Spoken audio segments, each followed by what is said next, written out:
しておる。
server.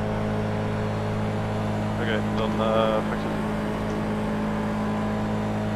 Ja, nog server incident point. Oh, dat is ook iets.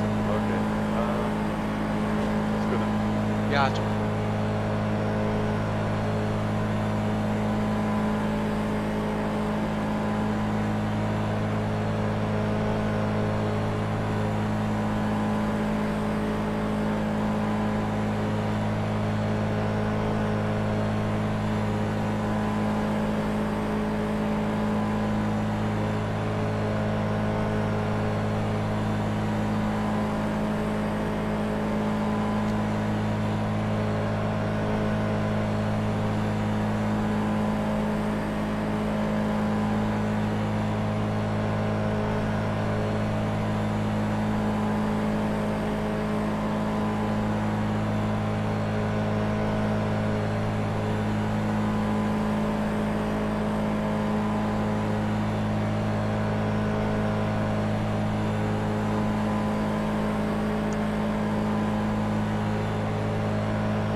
There's an incident ahead.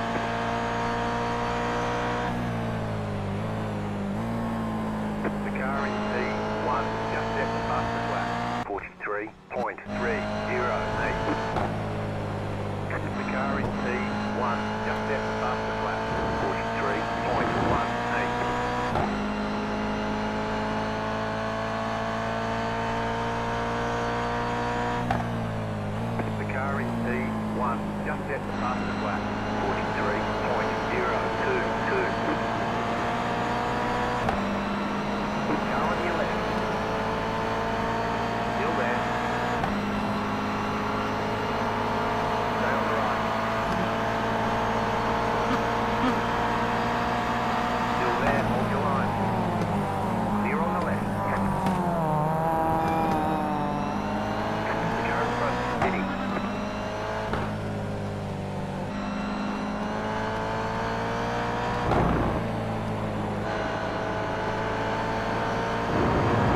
Right side. Stay on the left. Clear.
New start, flat for you.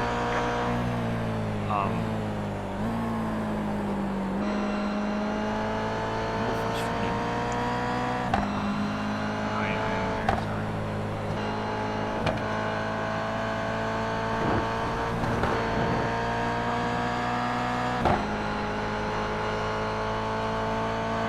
What I just one time again.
Still there.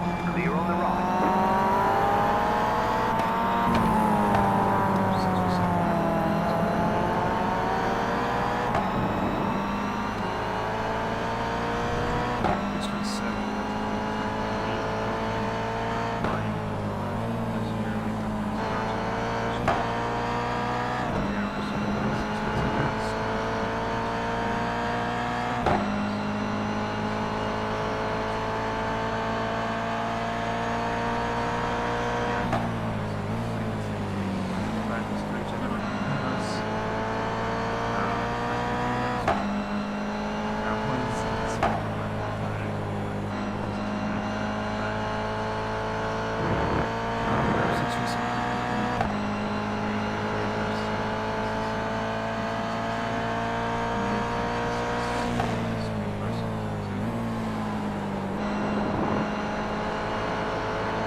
Collision, so back out. Or 808, we got a warning for out of line safely. Or 88 got a final warning for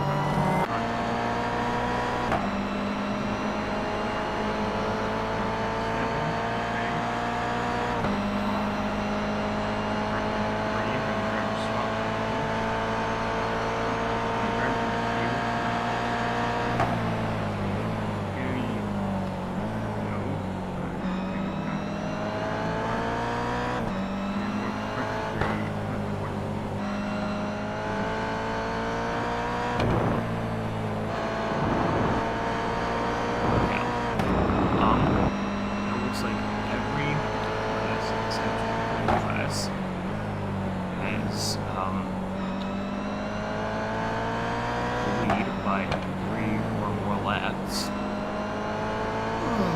Reynolds only being up by 1. Hell still in the lead, 5-star still in the lead, and RD. Honestly, it's just like I never went to sleep. Did miss the rain though, and lots of incidents.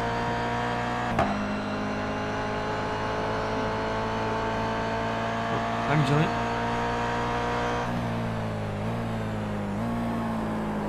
Oh wait, I'm muted.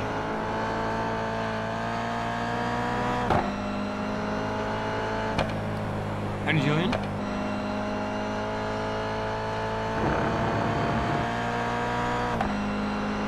morning. How are you doing this fine Sunday morning? Mostly tight. I feel that, that's for sure. I know once this race is over, I'm getting back to bed.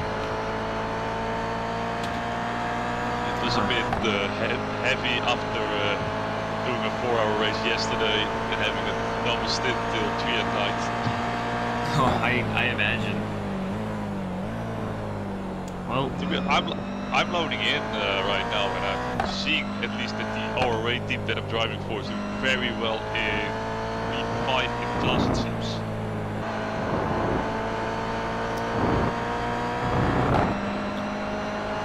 For which class again? The GR86, the 910. Toyota ORA Motorsport. That's good to know. Yeah. 7 laps down, they are in fighting chance with RT Racing for position. I've got to admit that time as well. Fortunately, during the night, I had a little incident here in turn 2. So Oh, no. I got a 10-second stop and go penalty for it. We're one of those incidents where you have a faster driver and a very slow driver that braked at the apex, and I just maybe a little bit tired that I didn't react in time, so I gave a little love tap, sending him into the left wall. Those are one of those things, you know, that you don't fully agree with the stewards, but sometimes you just gotta accept the penalty. Sometimes it is just easy to accept the penalty.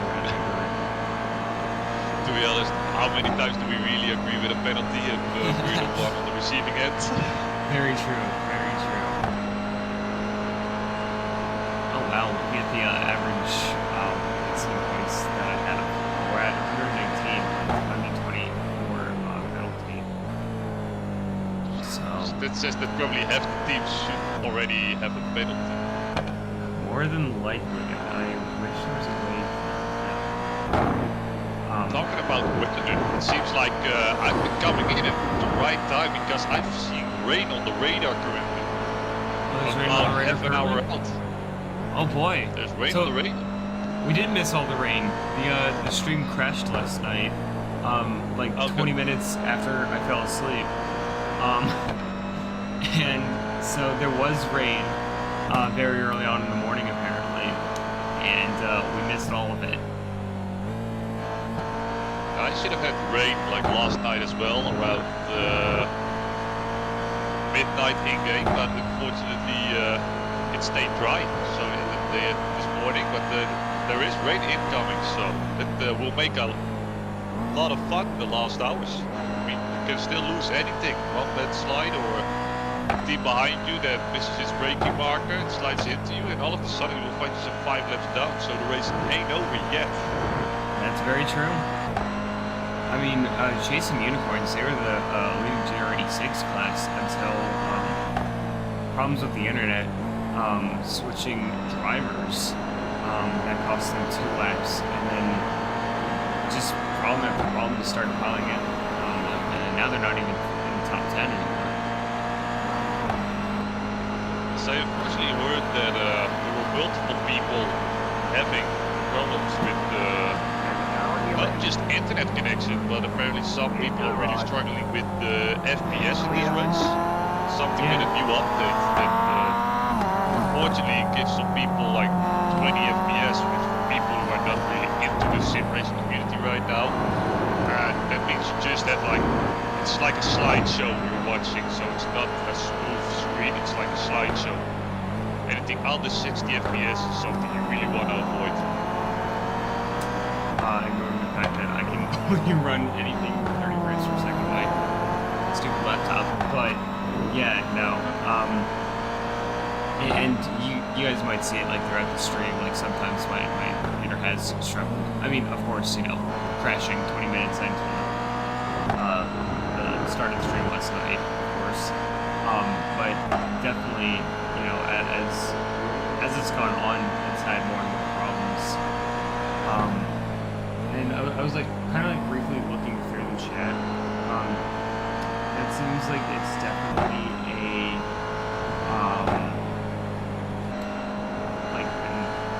big iRacing problem for hosted 24-hour events. And Car 303 retired for texting your lag issues with every time. That is very unfortunate. Still there. Clear on the left.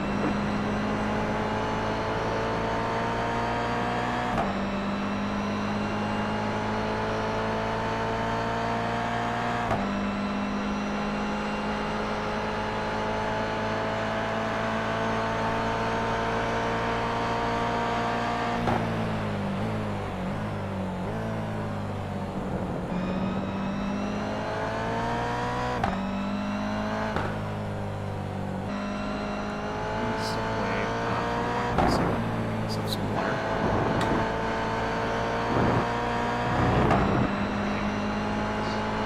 I'm watching everything that happened this morning. Apparently we already had some driver disqualifications.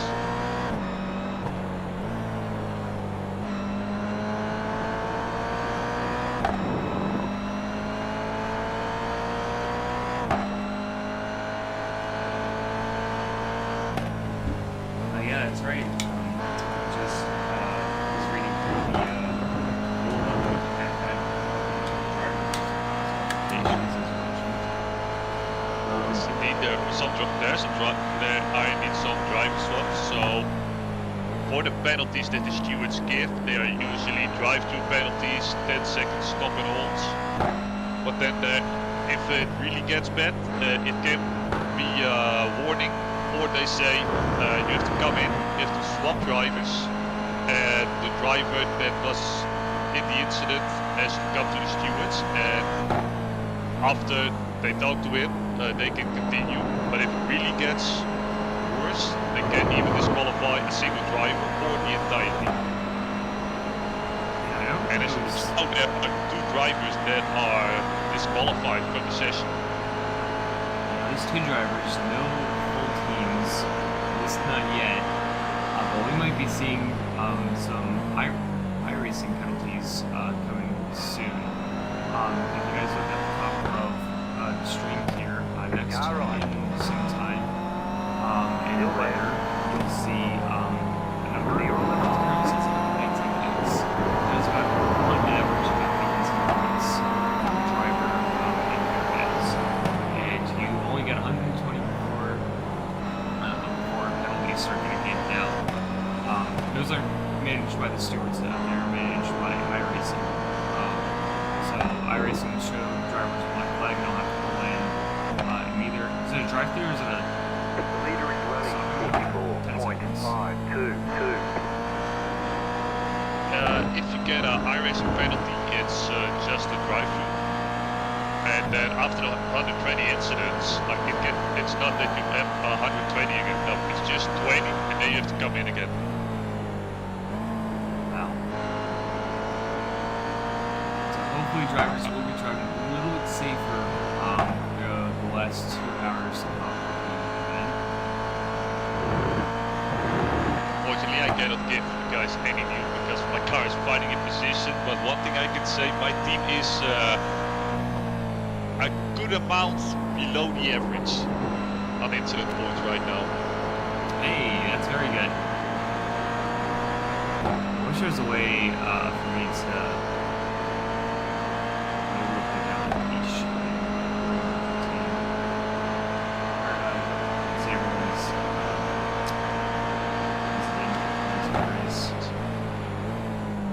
Talking about penalties, teams that are not getting a penalty are unfortunately the teams that all DNF'd. Then we're talking about the 212 Racing Machine, regular racing team, ORA Motorsports 908, which had, from what I heard, multiple drivers with connection issues. The Ghost Rider Esport, Torque Freak Racing, Audi SimSports 2. Then the 911 Bouncer Sand Racing team. It's 332 laps down, they decided to quit. Audi SimSport 3 is down as well. Chasing Unicorns. Remember, with 12 hours to go, this was the leading GR86. Then unfortunately dropped out.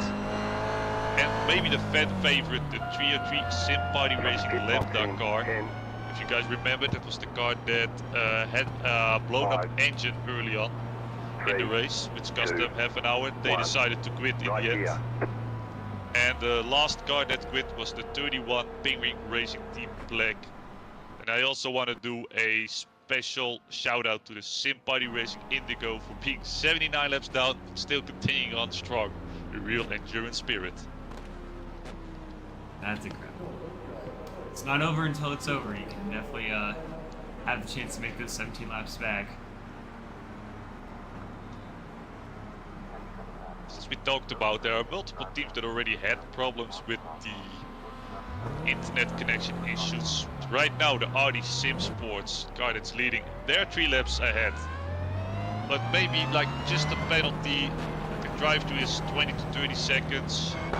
If they go the instant limits, or maybe in the rain, like some small steering damage. 3 laps ain't that much. It's fun if you get 5-6 minutes of required damage on meatball, so-called meatball flag. You lose those 3 laps again. It's very easy to do.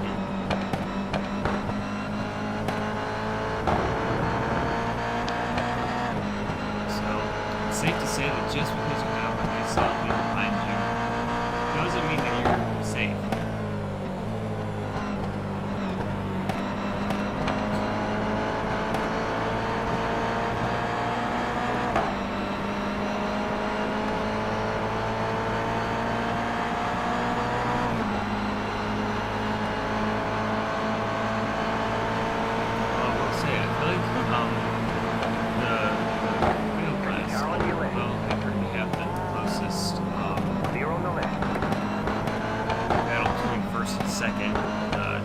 Being 1 lap. Hell Motorsport has been up ahead for the entire event. Really fast drivers behind the 666 Leo, and they've been able to keep their nose out of, for the most part, any damage. And they've done a fantastic job, honestly, leading this event since the drop of the flag in their class.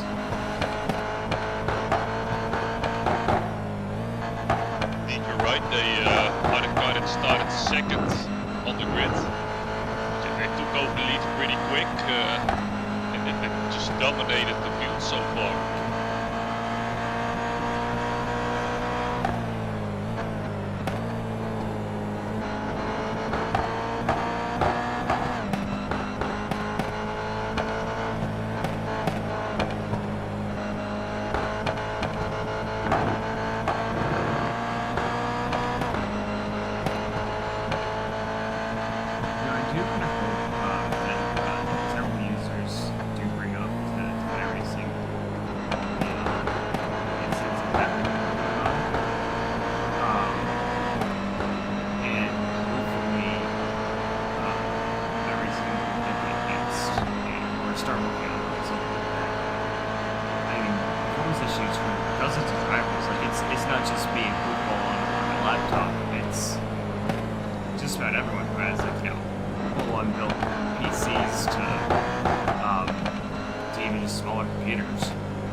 I heard the issues are only with certain builds or certain brands that actually have those problems right now. So luckily I don't have the problem. It's not, you cannot say it's just balance or a particular car, because the 4-hour endurance race I did last race, apparently there were multiple people with the same issues as here. It's probably something iRacing will fix in a hotfix pretty soon.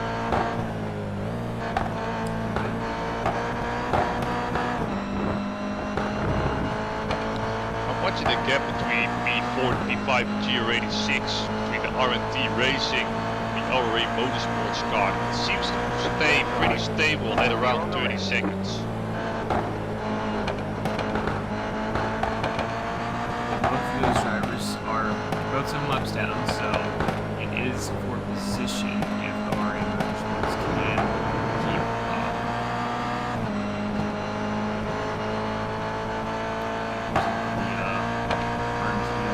Machine.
turns out, we thought we were drivers sitting there with a limiter, and apparently it seems to be a sound glitch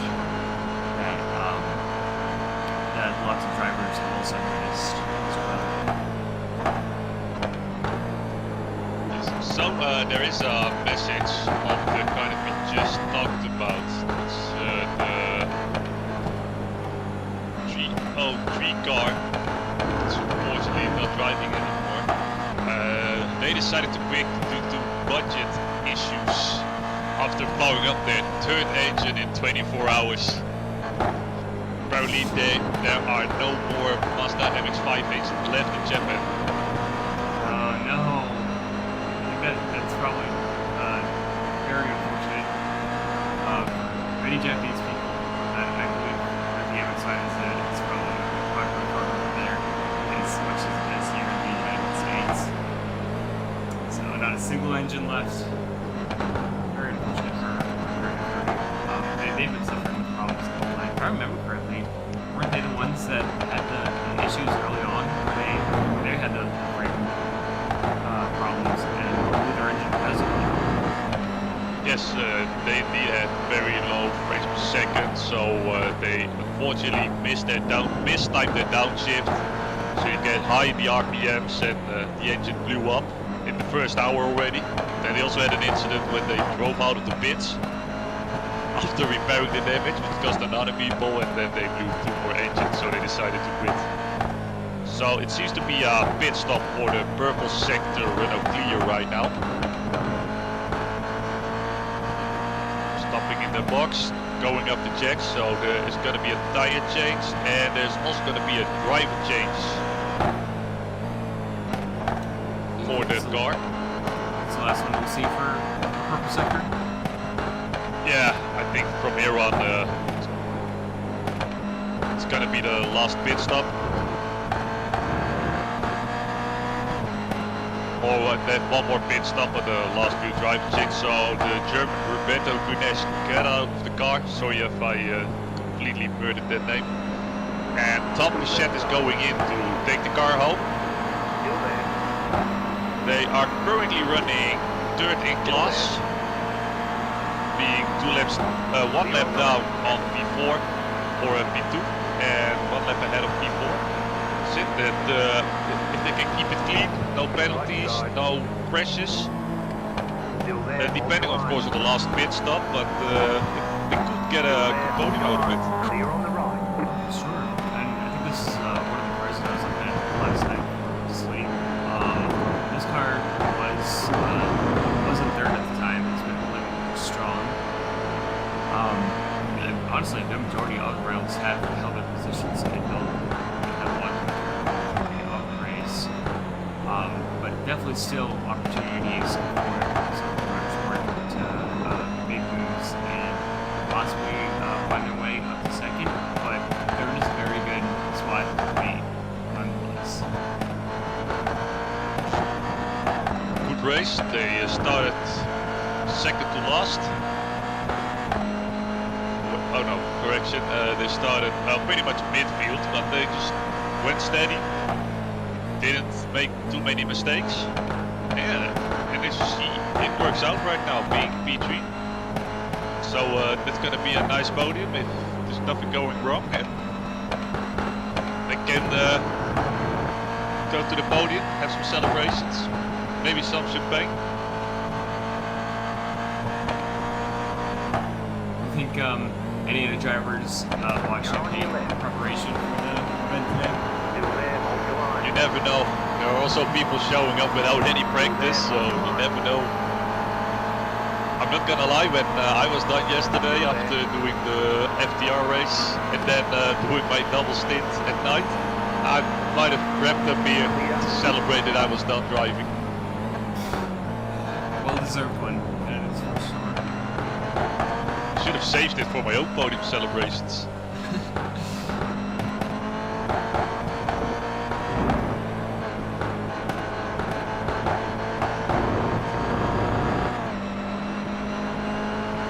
Of course, I need something to happen to gain those 2 laps. Still, anything can happen.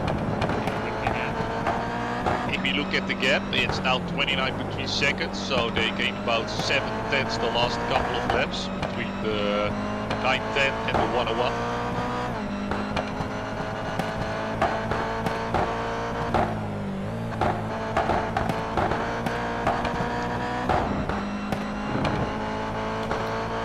Currently behind the second place in Philippines. 9 minutes. Trying to work everybody around. Trying to struggle the worst.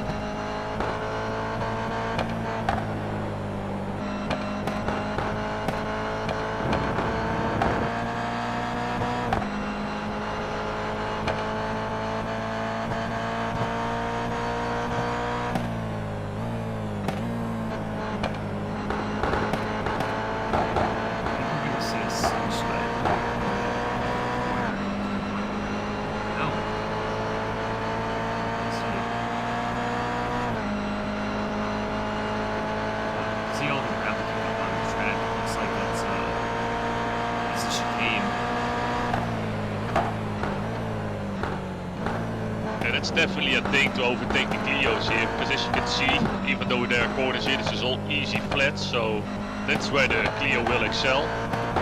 Here coming out of the hairpin, you might even see the Toyota, that's staying about the same. Sometimes you have like a run on the exit of the corner, and then you're like halfway, and they just fly by again, just purely on top speed. As you can see now, they're just pulling away with the Clio, and then you get to the braking zone. And in this sector, you will see the GR86 stay pretty close in the tight, twisty sections.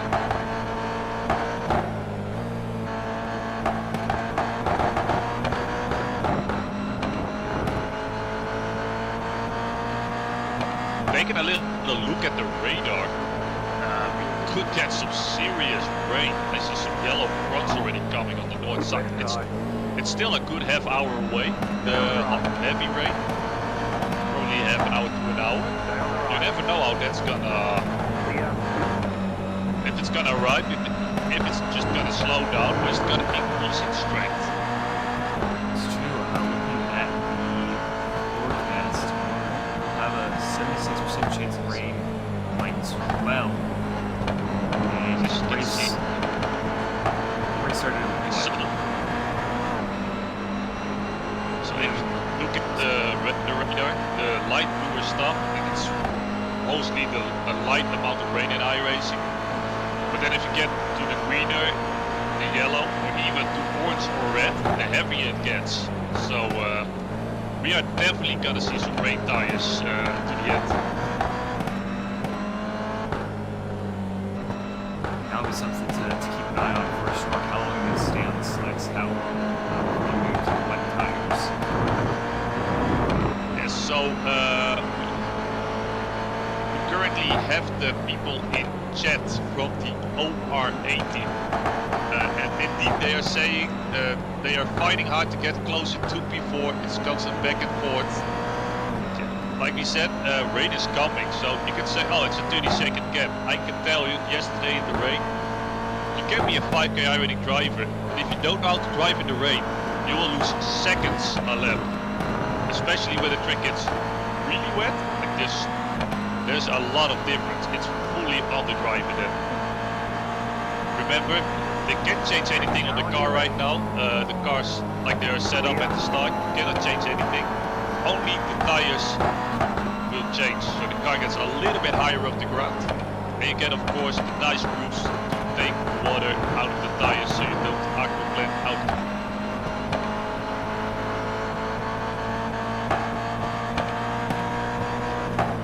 Do you think that teams have already made preparations to see to finish this thing off?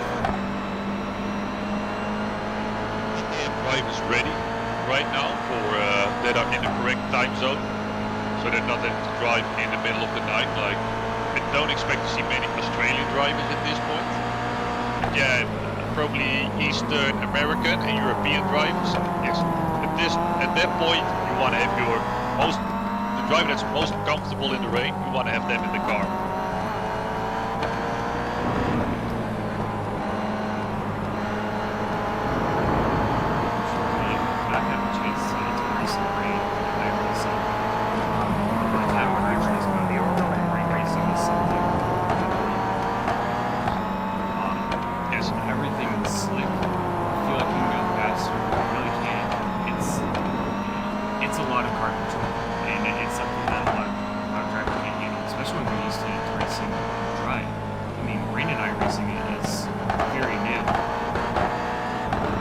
So the thing that iRacing makes different than most other racing games or simulators,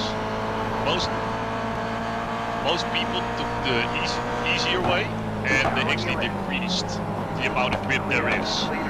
But what iRacing did, they actually used how the track is, like where the rubber lines, and they made it so realistic. If you are on the rubber line, there is no grip at all. To be a little bit more on the technical side, usually if you have your asphalt, it all has little cracks in it.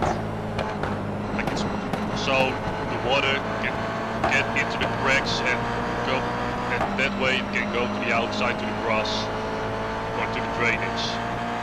What happens on a racetrack, because everybody's pushing on the same racing line, all those little pieces of rubber are getting into the cracks, which makes it a really smooth layer. So now if it rains, the water doesn't go into the cracks, it stays on top of the asphalt, which makes that you have like a little layer between the tire and the asphalt. So you basically lose your contact pads, which makes it really slick in the rain.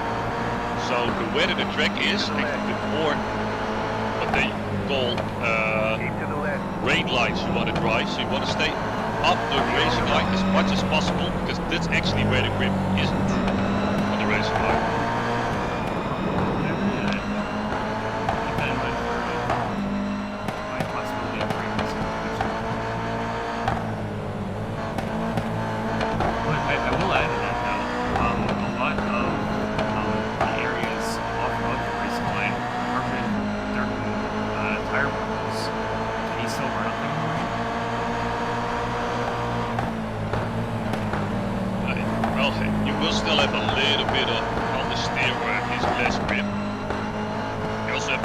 There, but with the rain and the cars driving there, it will go away pretty quickly. That's the beautiful thing about rain driving. It is one line. Normally if you race, you have your racing line. That's the ideal line that you want to take. It's the fastest way to get around the lap. In the rain this changes. If you have a little bit of rain, you can say, oh, I'm staying on the racing line because I still have enough grip. When it gets a little bit wetter, you can choose to go a little bit off the line on the braking, then move back and open up your corner. Because you don't need the full grip that you take on the initial braking. But also in some corners you can maybe choose to go for a V shape. So you go in a little bit further to the inside, actually cross the line, the rubber line, so you go to where you usually should be on the inside, go to the outside, rotate the car and then accelerate straight back out. That's something you can use probably in hairpins. But then on the other end, you can also choose to stay on the inside, wait on that inside, and then don't accelerate to the outside, but stay a little bit to the middle. So you actually finish a corner later, but then you have a shorter way to travel. And that's are things consistently changing when you're driving. So you have to feel the car. What is the car doing? Watching your delta, your lap times, see where the difference is, or even ask your teammate if they see that there's a car that's a lot faster, what is he doing different than I'm doing? And maybe try and learn from that. On the left. Still there, hold your line. Clear on the right.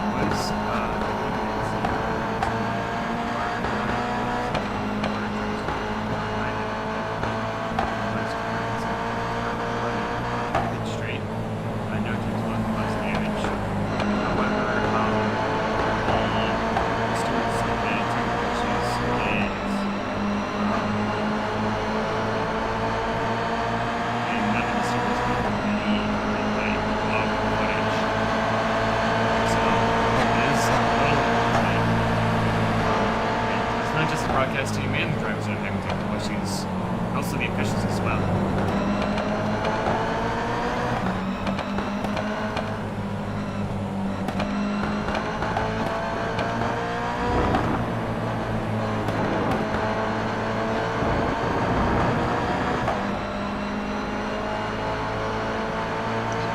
Some of the stewards are probably up for the full 24 hours. Remember, this event is fully done by volunteers. They're volunteered. We volunteered for the broadcast. Then you also have volunteers in the admin, the people that organize all of this, and then you also have the people who are doing the stewarding. They are all volunteers right now.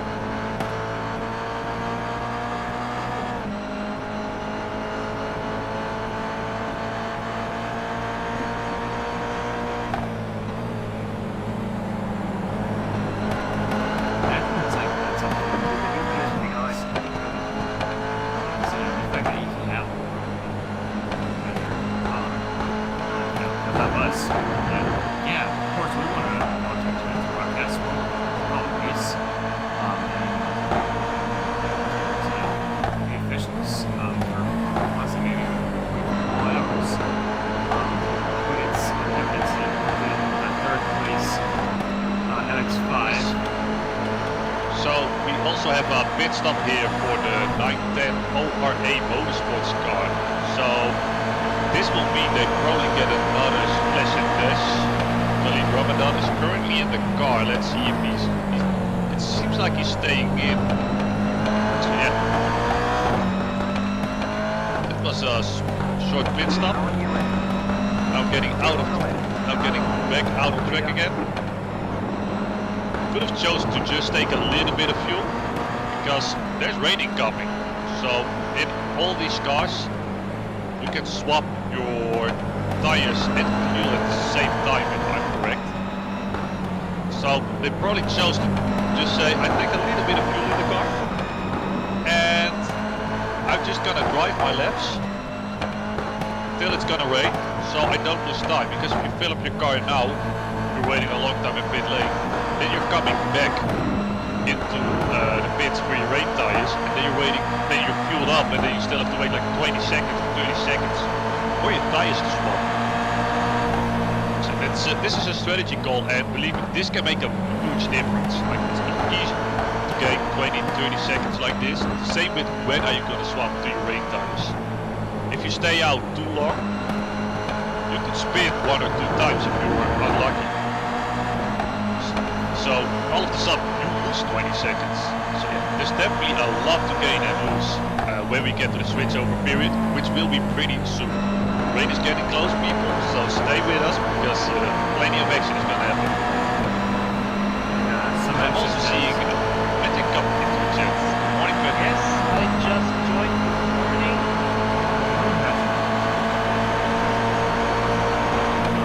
Beautiful race.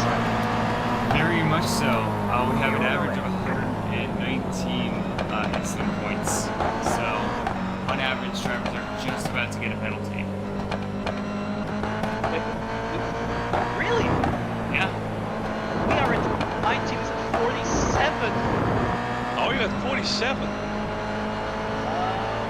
Apart from the early incidents where we lost so much time, which is why we are at 7 years, we didn't have many off tracks. I think our first off track was around hour 5. So Patrick, explain to me something. I looked over in your car at some point earlier on in the race before the night, and the hood had hooked up over the windshield, and the car was driving for several laps. What? Easy answer. It was not our end. The hood was moving. It was never in the vision of Travis. I can guarantee you that. I thought you guys were just like the coolest people on planet Earth. Like, we're not gonna pit, we're gonna try and put this thing over a windshield. No. We started the thing moving. We were like, stay down, stay down, stay down. It stayed down for us. Interesting to see that the sun destination was actually not there. Wow. But no, we did not drive with an open hood. Because like the car was a little bit slower, but like it was A little bit. Okay, a lot of it's slower, It was so sad, clear drive to lose behind a Mazda and Toyota what happened was in turn 6, Toyota spun, and Travis had no time and chance to avoid it. Got hit. The front was like 1.5 seconds per lap. We decided to stay the car out to not having to invest another pit stop, messing up our driving schedule, which did get messed up later though, due to technical issues. The famous iRacing FPS bug got one of our drivers twice. Oh no. So John Duncan was planned for a 2-hour shift, and we swapped in the middle of the night to Jack Davis because driving with 14 FPS and decreasing is not fun, ladies and gentlemen.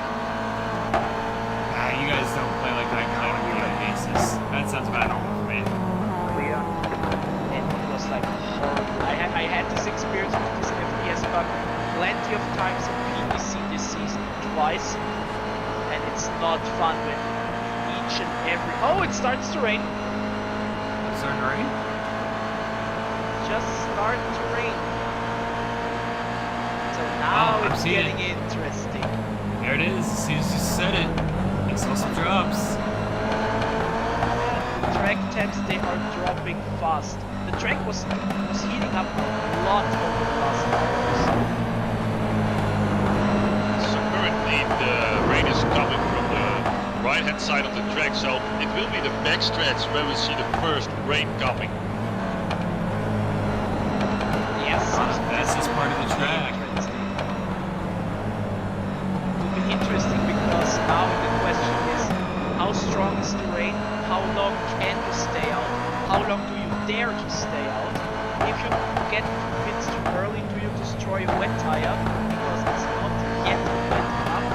This is real interesting. And then of course you also don't want to pit too late because you will be sliding. I think one of the corners we will definitely see a lot of issues happen is on that infield.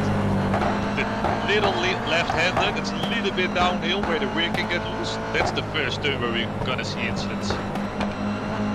Yeah, probably most likely. And we talked about this very early on in the broadcast, the difference between front-wheel drive and rear-wheel drive. There we will also see a big difference because we probably see, when we see spins in Toyotas past us, and Clios will most likely just understeer straight up basically. This is what I expect to experience. So, With 190 average incident points, we are a lot of teams will be already over or close to that limit. And it's very easy to get a spin or an off track. It will count up, and with an hour and 50 minutes to go, it's easy to get a drive-through. That can really make a difference here. yeah, you can definitely lose a position in the late stages of this race. And then there's the question, okay, have teams planned in advance to put their best rain driver at the end or not? Well, with us being in the broadcast booth and not driving, what do you think that says about how the teams think about us as drivers? I mean, in our case, we decided to, little insight how we plan this thing, that every driver starts with a 2-hour shift to get familiar, then a second wave of 2-hour stints, and then each and every driver gets one final hour, so that everyone drives around 5 hours. It didn't happen exactly like this because of the problems with the FPS bug, so but we managed it quite nicely. Sadly, we had the problems early on in the race, but maybe some teams get those problems later in the race. We have still a bit over an hour. The rain is getting heavier. The track conditions just changed to mostly dry. This will change fast as well. The track temps have dropped from 33 to 21. So apparently the team which has some of the admins in it sent us a message. That's the 755 car. They've been at 190 incident points for the last 3 hours already. Teetering on the Praying edge. to not get the drive-through. Wow. Honestly, with the rain, we have now very lightly wet conditions, so we are now at the point where probably the first teams will swap. Oh, we've already seen that with the second place GRE6 and the 10th place GRE6. Both of them have wet tires on right now. Yeah. And now I expect a busy, very, very busy pit lane. I see a few cars in the pits already, like the leading Toyota. So yeah, now it's crunch time. As I like to call it.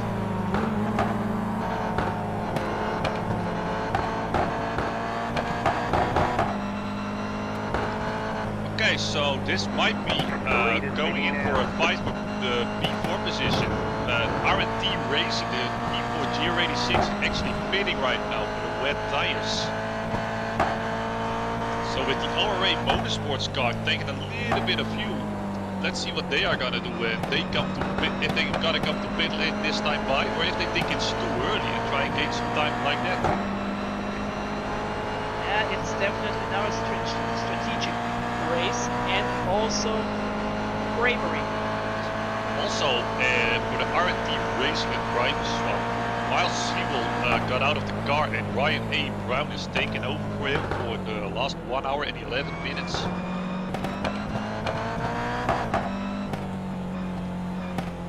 So many cars now in the pits, which was to be expected. But also many still staying out there, still waiting for that perfect opportunity. Yes. Oh, into it with the No. 4th place Clio. One of them being the 4th place Warwick Mazda. Motorsport car.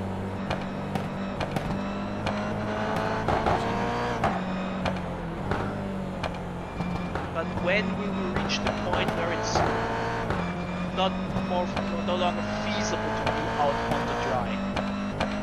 Still quite a few cars out there, but the lap times are dropping. We are now in terms of lap time right at the point where I would swap to wets. So this lap would be my personal choice.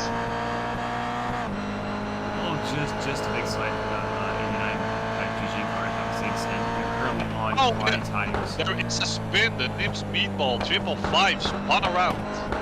And also a car going wide the hairpin. Yeah, it's dicey now. It's dicey.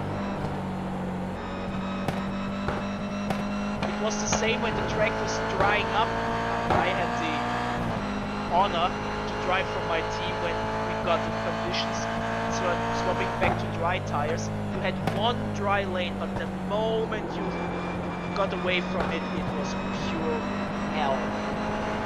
Which is why I got into 1 or 2 incidents. For the drivers, I have had those incidents. I'm sorry, I didn't mean to. Sorry. Yes, so we had the same issue during our league race at Montreal, where we had actually, when I was fighting for a position, it wasn't necessarily a fight for position, but the track was drying up, we were on slicks.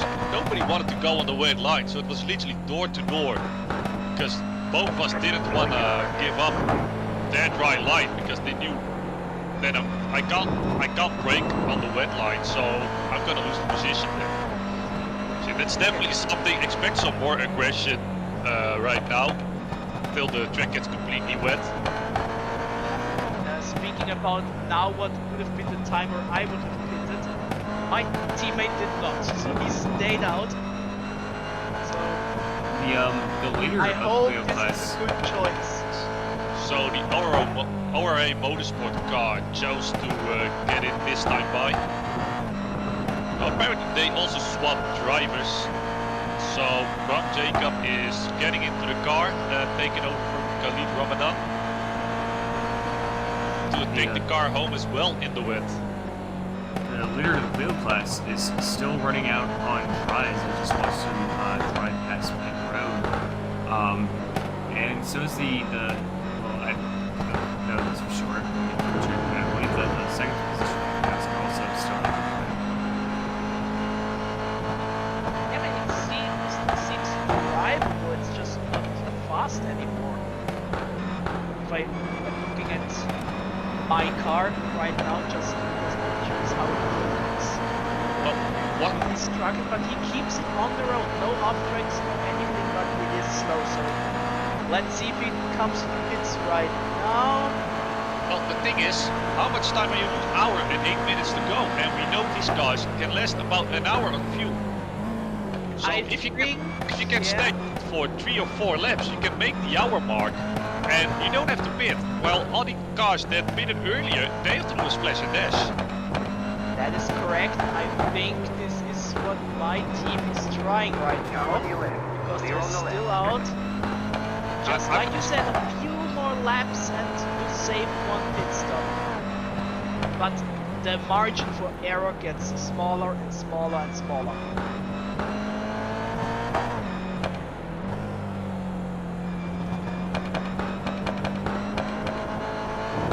Looks like the stream is going down right now. iRacing corrected the radio. Currently working on trying to. That's also one of the things we have to think about. iRacing, it will be heavy. Like we were already talking about the FPS performance drop that a couple of teams had earlier on during the 24 hours. But of course, now with rain coming, that's even more of a performance hit on people's PC. So maybe people don't want to pit anymore, but they have to pit just because their PC cannot handle it and they're getting so bad performances at this point. They have to swap drivers. Yeah, and that's another factor. And the big question is the driver ready to take over if something happens? I'm sure that most teams are in that position, but what if you're the only one that is available to drive at the moment? Then you have a big problem. You're gonna have to sit it out and hope for the best, hope for it to get better. Yeah, or you get a connection problem and get automatically sent to pits from the game itself. Which is a pretty new feature that sometimes seems to not work as it should. I remember a PEC race a few weeks ago where one driver was blinking for 2 hours straight, but not sent to the pits. And I was like, are you serious? For what do we have this new flag? But sometimes it seems to react much sooner, so maybe speculation at this point, but You're also saying pit stop for P3 086. correct. They're hoping that they can make it on fuel. That's one of the things. If you have a good driver in right now, how much can they save at this point? Because for some drivers need to use all their fuel and are not really able to fuel save, while other drivers just can save a lap or two just naturally. In these conditions, that's almost 4 full minutes. Yeah, this is definitely a skill and can make the difference, can be the deciding factor. But Bruno is struggling with his dry tire out there.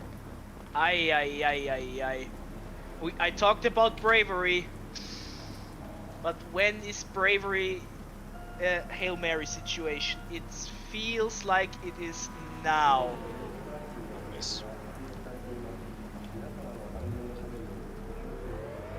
Watching the lap, he's doing 1:58 last lap. Yeah, this is very slow. If And now he comes to the pits, yeah. So if we compare that to the woman in the Prismatic Motorsport 11 Mobile car that's 1 position ahead of them, they did a 1:54 last lap. So yeah, at this point we're losing time, but if you come in now, maybe a pit stop, 1 hour 2 minutes, is that possible for the car? Do you think? Possible, yet difficult also, yes, because we have to keep in mind the race does not end at 24 hours, 0 minutes, 0 seconds. It's all said and done right there. We have to finish the lap as well. So maybe you get to the 24-hour mark, but you need to drive 1 more minute, 1 minute 10. That could also be the where you run out. We have seen it in the past in real-life motorsports many times. Maybe it will be a factor here as well. But now just the last cars are changing. So I see the P5 clear grip by Stephen Hurd in the pits. I see the Mazda P16 now in the pits as well. So these must have been the final cars to change. The Paddock GG Black car, that's the MX5 and P5 just went off. Yeah, it's difficult. Just the situation, a little bit too hard into the corner, came around, tried to catch it. And actually had to do a 3-point turn to get back on track again. And these things lose time. We talked about the incident points, we talked about time loss. And the conditions are getting worse, so the chances for mistakes go up and up and up and up and up. So even though you may have led the race for 20 hours straight at this point, you can still lose it. You got a slow car on the left. Try tire. Leo, the only one who isn't, is Respect Motorsport. And that could be incorrect on my end. Everyone but P5 and P7 are on drives on my end. For the No, Jerry. we just changed. Just changed. Just changed.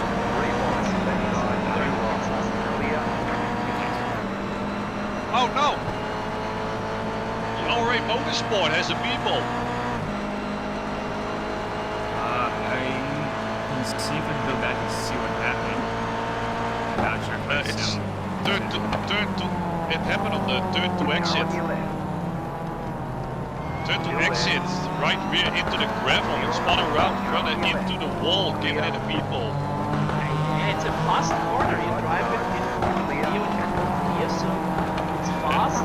Other cars also, it's a fast corner, and fast corners plus wet conditions equals danger.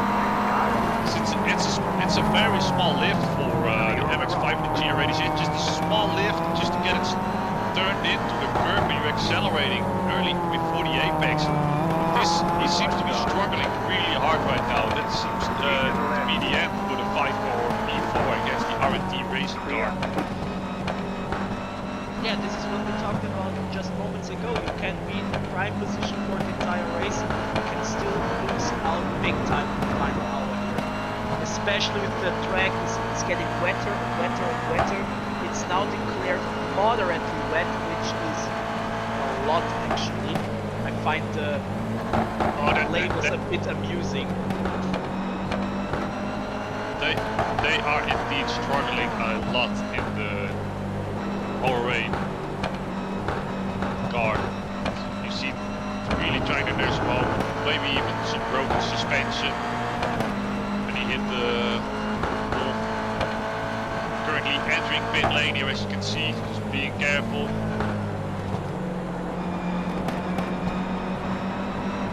Yeah, I think we have to talk about that is the pit entry has a nice little wall. Nobody wants to be David Coulthard Adelaide 1995, leading the race, coming to the pits, overshooting it, crashing into the wall. Nobody wants to be that person. The rain is getting heavier and heavier. It's dangerous out there now. And something I find really cool about iRacing is that you can actually see, when there's a crash, the rain puddling up at the bottom of the track.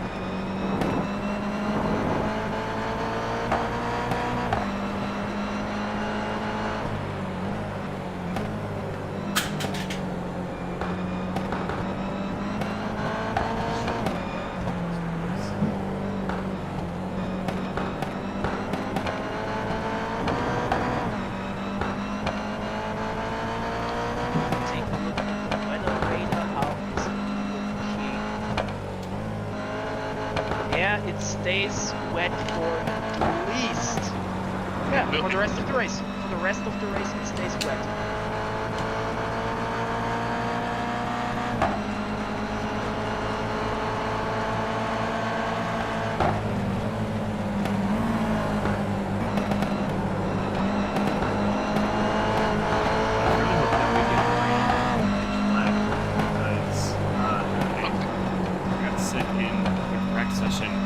Box 5 team where they practiced it, and the computer was able to test So we just talked about the RA 910 car. They only have 6 minutes of damage, which will be 3 laps. Yes. So the first MX-5 is actually still on the same lap going when they come out. So they might lose position, they may stay in P5, so not everything is lost yet for a good result for that team. Yeah, because, okay, it happened to us. Who says that it doesn't happen to others? Why should we be the only ones? That is probably also now in the head of all the teams. We don't want to crash. Because the hit to the wall is much easier now. You're slipping off, you're a passenger, crash into the wall, the car is damaged. Have to bring it home, have to sit and wait and repair. Not fun. Not fun at all. Oh, and also the Don Bichette in the purple sector Motorsport 34 is off here. Into the hairpin. Remember, no ABS on that Clio, and probably just braked a little bit too late. Also no ABS, so locking up. Yes. Locking up. Well, luckily there's a big grab trap there, so he was able to turn the car around and continue without any damage. Just a couple of seconds time loss. They're showing us the black flag. You have to drive through the pits without stopping. Yeah, Car but on your here, left. turn 5, the hairpin. Watch out for it. It comes right after the fastest section of the track. That quote unquote long straight. Hard braking point. It's super wet out here. Good luck, gentlemen. Yeah. As I'm also seeing a big slide for the 22 Yacht GP driven by Tim Kickert, who luckily saved it and didn't collect anyone. But then one thing you also have to consider, talking about that turn 5 hairpin, the actual braking, it's downhill. So it's probably one of the trickiest points in the rain. It's coming there, you have to slow down a lot. You're braking downhill. So yeah, it's definitely a tricky corner, and luckily there's a little bit of runoff gravel there at the end. Else I would have expected plenty of people to be into the wall there. Oh yeah, definitely. So this is the point where we are seeing drivers that are definitely comfortable in the rain. They're easily catching up to all the other cars, they can easily overtake. Because we talked about cars being a little bit more dominant than others, but most of all, this is drivers that make the difference at this point. Yes, it is drivers that make a big difference. Now, you are in the car, you are super confident, you are super fast. Suddenly you come across a car that is not super fast, not super comfortable, makes mistakes. It increases the risk for you as well. Pit box in 10, 5, 3, 2, 1. Right here. So I'm looking at your teammate Bruno Gaiotto in the missed Apex Motorsport 24 car. You can definitely see that he is very comfortable in the rain, the way he takes corners. He can stay with the MX-5s, the GR86s. You got a He's straight doing car very on the well left. right now. Just hit his marks, overtakes them on the straight, use that top line speed to not take any unnecessary risks. Yeah, Bruno is doing a good job. He was a bit... I don't want to use the word annoyed after the crash on lap 1 and the incident with the very beginning of the second stint in hour 2, which caused our first of 2 repair times. Especially after qualifying in Q4, but we talked about it yesterday. Qualifying is all nice and good. It doesn't mean a lot, especially if you get into a collision incident, whatever you want to call it, on lap 1 or 2. Being on the back foot the entire race can also affect the team, if it happens to you. But now if you think about it, you don't want to crash at the very end of a race as well. It's maybe even worse than crashing early on, because maybe you have been in a fight all race long, it's super tight, and then suddenly you have to pit because you get a meatball or anything like this. This could also be a gut punch. So our drivers are, across all 3 cars of course, they are now in the most stressful situation all race long. And if you take a look at the track map, there are quite a few large groups of drivers that are super close together. So you have to keep in mind the track, the cars around you, the slippery conditions, and any unplanned car that spins, slides. So I think we have a fight here with 6 cars, being 1 GR86 in front, which is the worst performing car of the 3 that we have here, followed by 5 MX-5s that are also battling with each other at the same time. Yeah, it's a super tight pack there.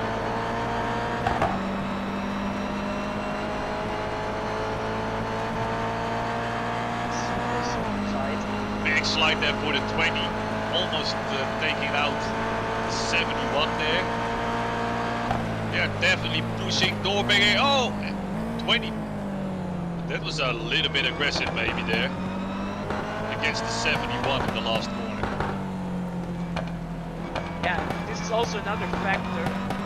Some of the incidents we are about to see, they are probably not all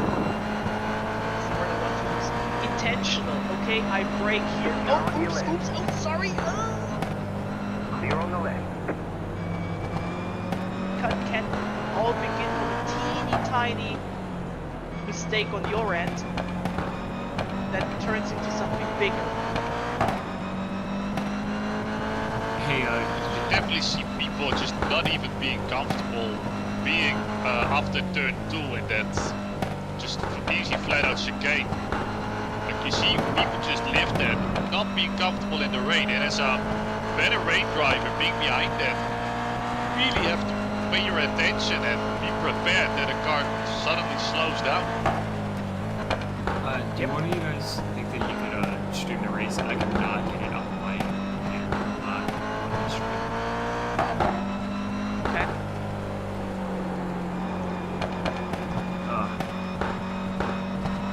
This is part of the reason on why I'm not driving here. I was so hoping for the rain to be huge like this, so I wouldn't have to go with any of that.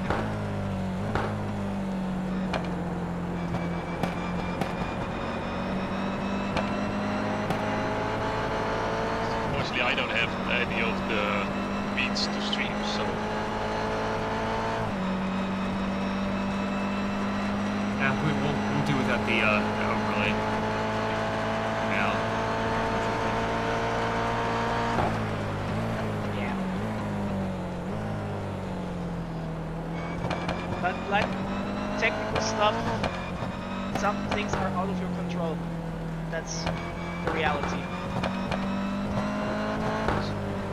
Especially after such a long time, you're talking about 22 hours, not including qualifying, pre-race, practice, all that. So the technical gremlins are a big factor. They can struck every car, even at this stage of the race, of course. So you are not safe until it's over.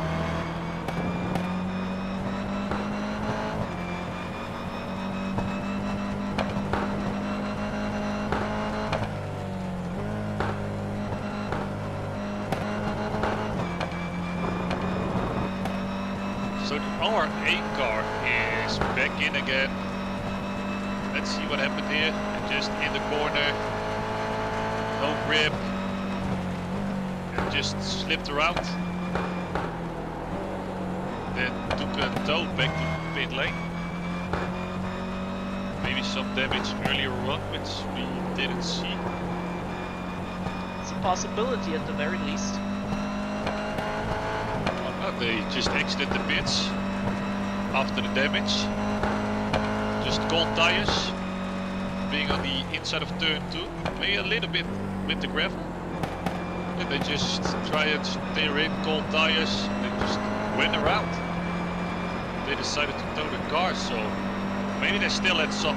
That's one thing. In iRacing, you have the B-ball flag where you're required repairs, which means you have 3 laps to come in or you get disqualified. You also have optional repairs. Maybe they took the required repairs and they had some optionals, but it could still be somewhere under suspension, and they found out when they drove out that the suspension is just too badly broken. So they actually have to take the non-required repairs as well. That then, could be it, sure. Yeah, that unfortunately takes them out of contention for a top 5 result right here. Which is a shame this late in the race, of course. That's something all these teams are here, but they are driving for over 23 hours right now, so being so close to the finish line and then unfortunately having this happen, yeah, then the Estelle. I'm also seeing a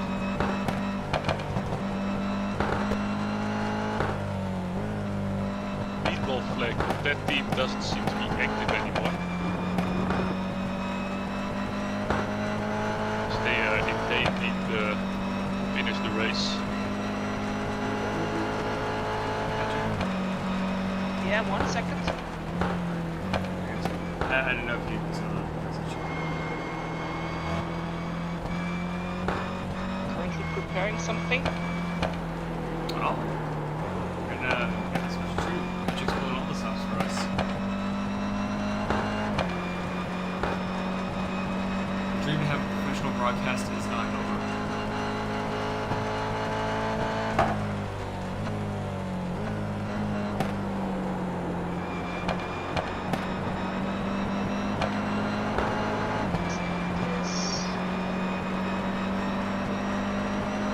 We got them both sports and signs, tickets, PC, laptop, all this stuff like this one happening. Here's the next year. Hopefully I'll be able to do the same as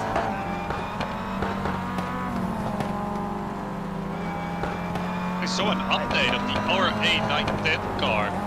I did see something. Some people thought it was like a bug of me being a spectator, but apparently the RA car was on dry tires. They didn't change onto the wets. So that's why they had the lack of grip. That That's one of the explains a things. lot, That's- yeah.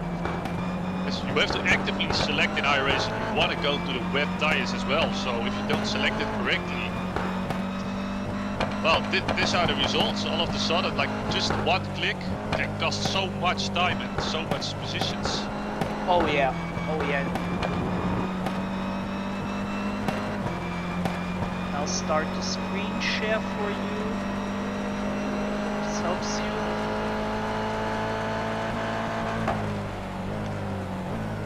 Here we are.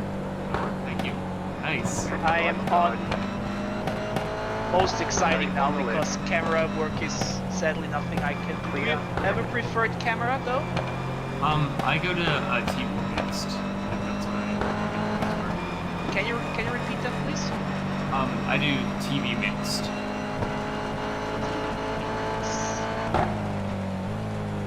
Copy that.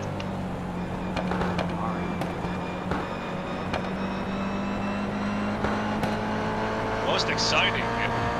Well, to be honest, it is all very exciting here right now. Yep. Hope the presentation for this makeshift situation is worth it. Solid enough. It's working out just fine.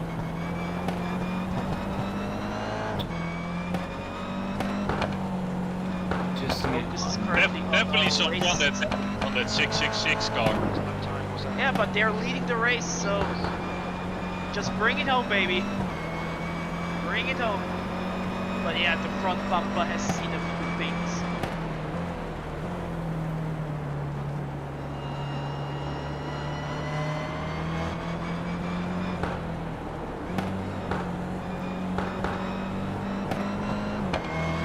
And the conditions are one big challenge. That's for sure. And our drivers have over 40 minutes left, so stay sharp. And I did not say stay sharp because we jumped into the inside of Mr. Sharp's car. I swear this was no silly fun. I swear. perfect timing, that's what that is. Oh wow, you can have the fastest lap. Like shown on the little ticker there. That's cool. What overlay do you use? This is race laps. Huh. I'm gonna have to look into that. That's nice. Yeah, the paid version of race laps. I said, screw it, I pay for it. I don't care. I was thinking about doing the same for iOverlay. Like, I don't mind how this one's set up. I really like it. Yeah, usually when I broadcast it looks a bit different, but my broadcast settings are for my other screen, not for my driving screen, so to speak. So this is which is why I had to adjust my driving overlay a little bit on the fly, because I don't think if you want to have two buttons in the middle of the screen, basically, which are my dead angle indicators. Which are sometimes pretty helpful. Oh yeah, I imagine.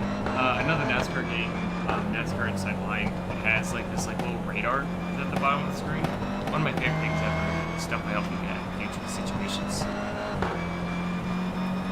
Yeah, everything that can help you to avoid stuff.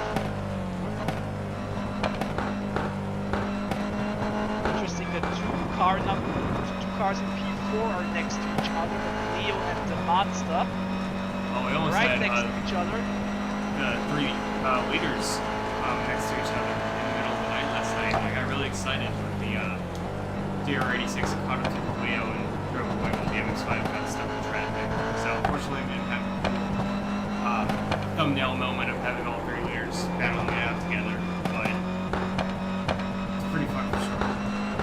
Yeah, I had this once in PEC when I was driving. I was looking down to the left and I saw that behind were P1, P1, and P1. I was like, great, 3 out of the 4 class leaders. Amazing. Go away, please. You're too fast for me. So you Also, weren't the two other. P7s there. Interesting how it shapes up.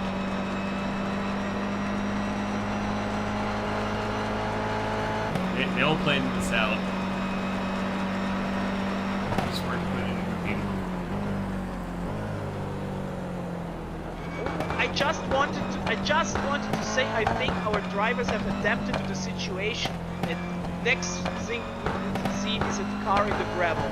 So I was about to do a commentary's curse, but before I even started the sentence, it already happened. So don't blame on the commentary curse, please.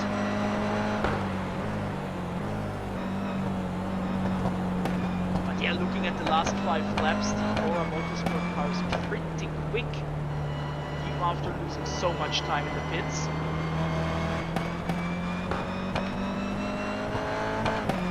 But what we also can see, if we have drivers from over 6,000 iRating down to the 1,000s. Under these conditions, not an easy task. So there is a driver spread that comes into effect as well. They're saying that, but in the 755 you have Dan Amor, which is over 9,000 iRating. Yep, 9,400, which is quite a bit. If you compare that, there are also people with 1.0 KI rating, which is Yeah. The one of minimum for the melons. one of the very few things in balance you have to do is having a safety rating of D4.0, which is very basic to get, and 1000 I rating. There's no maximum, so this makes for a big spend in I rating, which sometimes can make for some very dodgy situations. Yep. Being at 9,400 behind the 1,000 in these conditions, nothing against the 1,000 I rating driver. I always say it's just a number, it doesn't tell you everything. But it makes you think when you are the 9,000 driver, you see the I rating and think, what are you going to do, mister?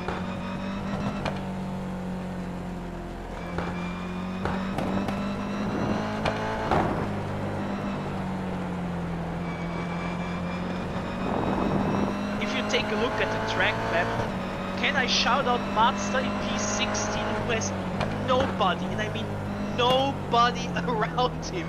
Over 10 seconds of nothingness in front of him. He has the whole straight for himself.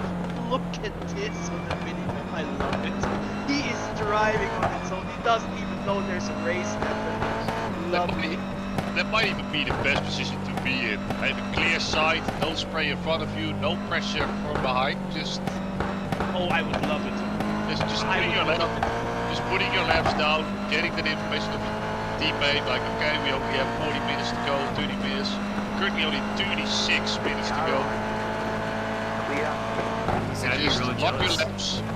Maybe see, how am I doing with fuel? Do I still have to pit? When are we gonna pit for the splash and dash? Or is he saying, okay, try and fuel save a little bit so we don't have to pit anymore?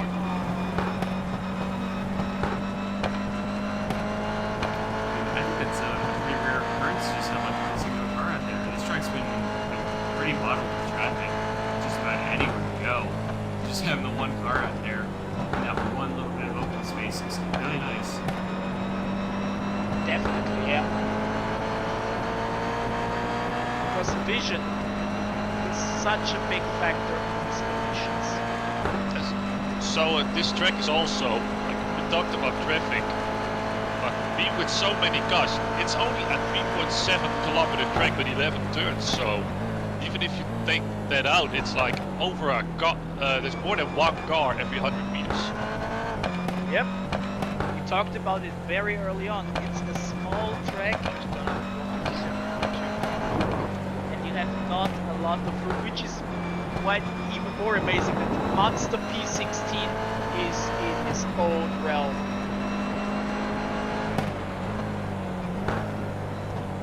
And then on the other side, you have like 5 cars all being within 1.5 seconds of each other, all Yeah, trying to survive in the rain.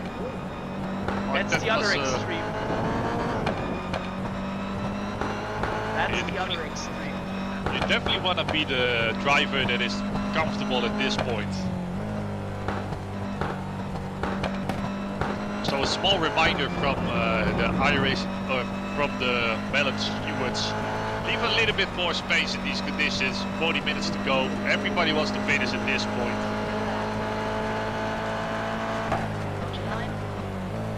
Yeah, just a reasonable reminder for everyone. I don't think we have any real fights in classes going on right now. I just noticed I forgot to deactivate my crew chief, so whenever the car is around our car, I hear car to the left, still there, all that wonderful stuff. I apologize. Do you not have a button to turn it down, or? Sadly, no, I would have to go out there. Oh yeah, I have a button, but that's mostly because when I'm driving, for example, I'm driving something that doesn't make a lot of sound, like a GT4 BMW, compared to a NASCAR Cup car. Yeah, I usually have to give it a little bit more sound, because with a big V Yates in it. Sometimes you just need them to talk a little bit louder in your ear. 56. Yeah, well, you hear. Yeah, I fully understand this. Yeah. I have my spotter going through when I have my full setup. I have my spotter through my headphones and then the engine sound through the speakers. Yeah. So that's how I have my setup. So talking about spotters, something I didn't share to my team, so if they're listening, sorry that I didn't say it. I was driving this night and I don't know why, but my iRacing spotter, I couldn't hear him. You drove an entire stint without hearing your spotter? At night, in the pitch dark. Sometimes it just, I think there's a car on my right, but I don't know if he's behind my bumper or he's like on my bumper. Because if I steer in and he is, I'm gonna go around, so I have to give some people a little bit more space. But yeah, Wow. just one of the things you really have to do is take a good look at your fuel. Because it's gonna suck if you don't get a call. Normally, your iRacing spotter says, okay, you have 5 more laps, and then it says, box this lap when you're getting close to the pits, when you're almost out of fuel. So my spotter didn't set it, so I actually had to also take a look at my fuel counter every lap to make sure I didn't pit too late. Yeah.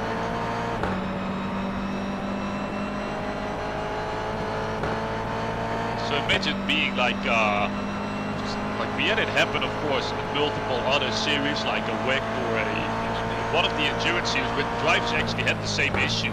So they had to find out a way to communicate with that team. So yeah, that's Okay,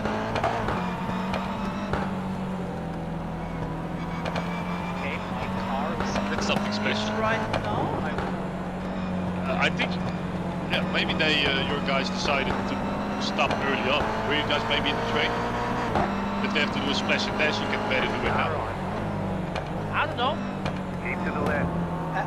Since we changed Clear. to this, I have lost focus on it, but we are now here. I hope my team knows what they're doing. So already driving. Yeah, it must have been the splash now. Must have been. Exit's clear. Exits now the pits. Speaking about having no traffic around you, the leading GR is in the same situation now. He has nobody around him, which is lovely when you are thinking about the ending stages of the race. So it also seemed like a missed Apex Motorsport car took some front end times with the car going up onto the jacks. Okay. I trust my team in what they're doing. I trust them fully.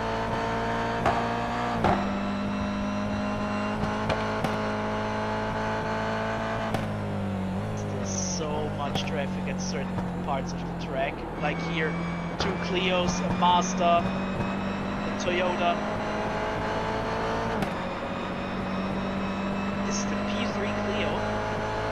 So you don't want to ruin your potential podium position because of something that could happen in the final half hour of the race. We are in the final half hour of that race, so crunch time. I'm seeing some people take quite a lot of risk with going flat out on the exit curves. I noticed something else. The rain has stopped. How There's- It's no longer raining. Yes, we are indeed in a very small pocket right now where there isn't any rain, but it will start up probably in 1 or 2 laps again. Most likely, yeah, but I just noticed it for the moment, so maybe it makes at least one driver think about stuff. You never know.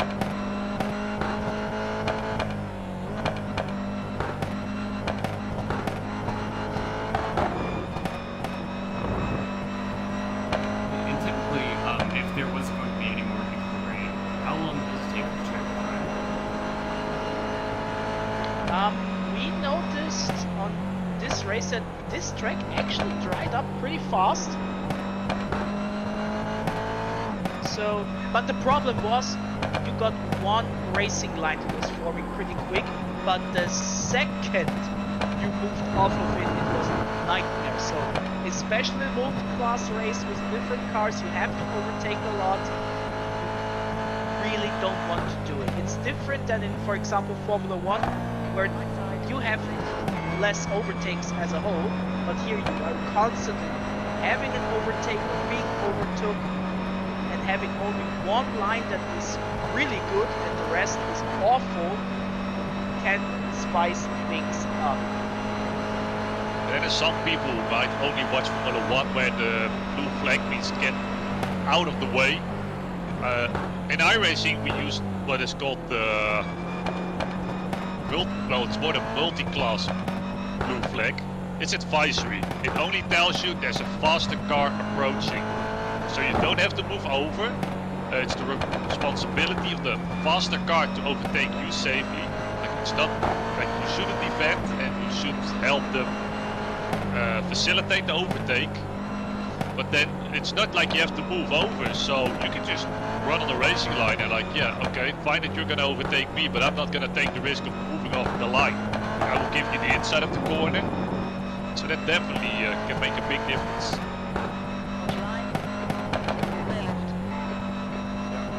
Yeah, it's more like, oh, I got a blue flag. Interesting, whatever. You can have that mindset. Not always the smartest thing to do.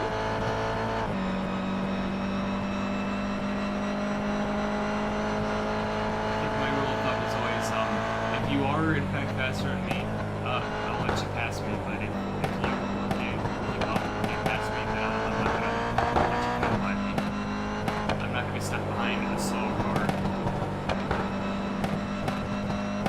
Yeah, it's a good old, okay, what lap times were you running? What lap times was I running? Okay, based on that you can decide. Because fighting against, for example, the class leader on a different car is one thing, but you can destroy a race by it. You're losing a lot of time trying to be the hero.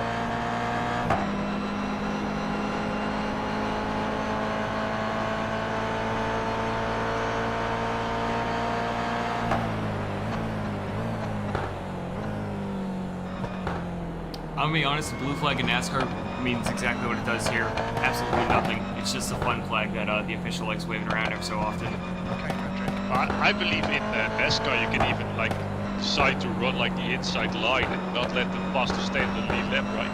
Oh yeah, Ryan Newman was notorious for racing everyone, no matter if you were on the lead lap, lap down, or if he was like 5 laps down, he would block you. He would drive hard, and he would race you like he was fighting for the lead. So you can just continue doing exactly what you're doing. You don't have to pay the leaders any mind. Is it a common courtesy to move out of the way of the leaders? Sure, especially if you're several laps down, but you don't have to. Yes. Well, if you do that on iRacing, you can get reported, and probably in NASCAR most people are like, okay, it's fine. Especially if you're fighting, if you're trying to stay on the lead lap. But yeah, I wouldn't do that in the road racing side. No. And that's something I've been like kind of anxious about anytime we do a road race is how much of my NASCAR side of things shows up here in road racing. I mean, there's a lot of times that I'm just randomly throwing credit sim racing stewards, but like that is like not a problem at all. That's just casual racing. But that's just because of how much NASCAR is like the Wild West of motorsports. I hope you're not trying to do bump and runs into turn 1. Oh no, absolutely not. I know that much. I know that's very bad at road course. I don't know if there are many NASCAR fans in chat right now that are probably going to be very angry with me saying that. I mean, look, if I'm in second place, we're coming to the final corner, and I've been on your bumper the entire time, maybe we make a little bit of contact. Maybe it scoots you out of the way a little bit. Maybe. Yeah, I'm of the mindset of use your brain. Think, okay, what does it help bring me to defend or not defend? side by that. Simply put. Defending against a driver that is 3 seconds faster than me is pure stupidity. So, the only thing I'm losing is time. I have a super impatient driver behind me that increases the risk that he starts to dive into me just because he's so annoyed by me. So, just use your brain and decide case by case what you want to do. I think Yeah, this car is going to do. That's very much the case. Honestly, throughout everything in racing, it's just you don't have much time to stop and think. But stop and think of the options, the outcomes. Is it really worth it? I mean, I know a lot of times I see leaders in my mirror, and I'll let them by because it's not worth putting the fight and ruining their race because I can't keep up. And especially in like such short races, like I do in the D and C classes. Yep. Like I said, just use your brain and decide on it. And if you do this, it should lead to the right outcome. But I also noticed that the rain, I just wanted to say, has stopped again for a while, but now it's back. Slowly picking up. It looks like it's just in like a couple of turns of the track, but it'll probably pick up throughout the rest of the course. I mean, one thing is for sure, we end this race on the dry tire, the wet tire. That's for sure. We won't see those 100%. dry tires anymore. We can put them away. You helped us a lot, but now thank you, goodbye. Where teams limited on how many tires they can bring. There's no, you can use 4,000 tires if you want to. Usually if you need 4,000 tires, it probably means you had too many pit stops. And it's something you are only seeing in iRacing on the open side right now. Only on the open side there is a tire limit. Other cars died, not enough. That's the old 10 car, it seems, having a Yep. very big moment. That was the number 10 monster, that is correct. 6.00. So it's only on the oval side. Although a lot of people are actually asking for it on the road side right now for the longer, like these 24-hour events. They have like a tire limit, so you have to double or triple stint tires. So it would definitely be something that would be very fun to see. Oh, for sure. Yeah, I know. It's like I know that that's definitely a thing on the ovals. I think like one of the races I've been to once was like, all right, you have like this set of tires, and I'm like, oh, concerned about that. And oh yeah, I didn't know that was the thing on the red side. Was that that was the 20 car that went around? It's the teammate of the 10 car that we saw spin out not too long ago. But yeah, the 10 car is definitely struggling as well. And they definitely, both the late racing cars are struggling in the rain. They've honestly I been mean, to be fair, it is difficult. Oh, for sure, 100%. Especially the MX-5. It's a very loose car. There's never a moment where you just say, I'm gonna steer in the car and I'm just gonna open it. You're always making the small micro correction in the wheel. That was one of my Yeah, favorite that's- things. Even though it is the quote-unquote the rookie car in iRacing, it's not as easy as you think. It is tricky, and you have to master it. It's a very lively car, especially in the rain. Oh yeah, oh yeah. One of my favorite corners in the MX-5 was on the Charlotte Roval in the rookie series. The old one before they updated it. There's like this right-hander. Oh, spin! Don't slide into it. I believe that was the P3 car for Fox 5. Oh no, sorry, the P2 car. Flip the camera over to the 371. Yeah, it's dicey out here. The rain is now real heavy again. So These the are the last things 20 minutes, I mean, look at some of the cars, how they look by now. Front bumper dent, rear bumper dent, wing a little bit hanging to the side. These That's cars one of the- have seen things. As a driver right now, like you have to watch out for it because you had a certain amount of rain. Then all of a sudden you had a very small patch that was dry for 1 or 2 laps, or maybe even a little bit more grip, then all of a sudden it starts to rain harder. Yeah, and if you're not watching out for it, you can definitely make a mistake, go too fast into a corner. And I think we're seeing that the last lap by a couple of cars. Could be, definitely. Maybe it's also fatigue. We are having rain for around an hour right now, so most drivers are having to fully concentrate in the rain. Maybe a little bit of fatigue. Getting close to the finish right now. The 20 car with a big moment on the last turn as well. Yeah, and speaking of fatigue, we are at the end of a 24-hour race, and I'm pretty sure none of our drivers that are currently driving are on like their second stint in this race. Many of them have driven multiple hours, probably 4+. So they are tired. Rightfully so, of course. But you still have to stay sharp, still be concentrated for 20 more minutes. We are now in the spot of the race where I think it's not only 20 more minutes, it's still 20 more minutes. Like, the time is not running out, it seems to stand still.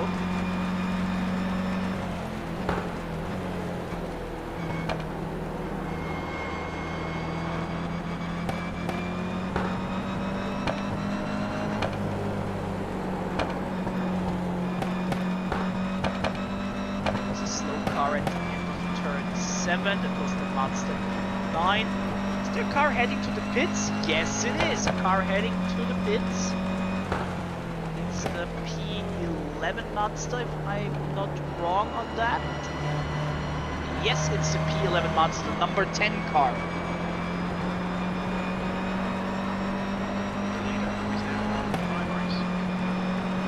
7:55 after staying on track for pretty much 4 hours with only 1 incident point to spare. They finally got their driving penalty. I mean, respect that they had 4 hours where they hold that 119, but it was pretty clear under these conditions, one teeny tiny mishap can happen so easily. Just decreasing points now, 21.66. And I said to my team multiple times during the race, I would love to know how many incidents each driver and each team has, just to see how good or bad we are in comparison. I'm so looking forward to the result sheet at the end, to see like 110, 120, 105, 27 for some reason, because they were insanely good. I'm really looking forward to see the numbers at the end.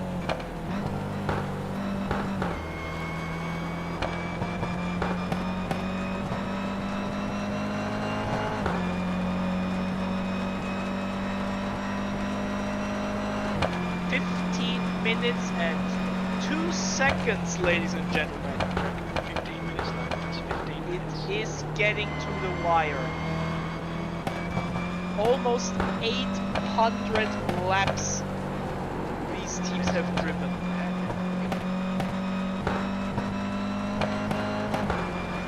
Which is a lot. Just a raw number. 793 laps is the expected number for the Toyota P5, for example. Just think about it. And I have to say respect for that many cars still racing. We did not have a lot of DNFs.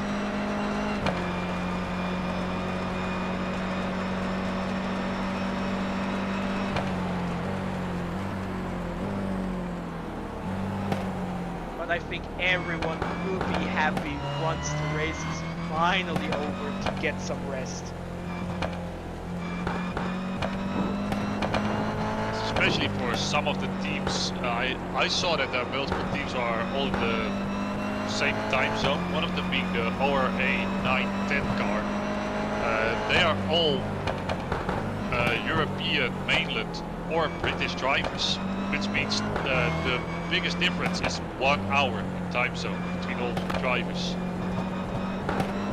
20 car going off into the wall in turn 2 again.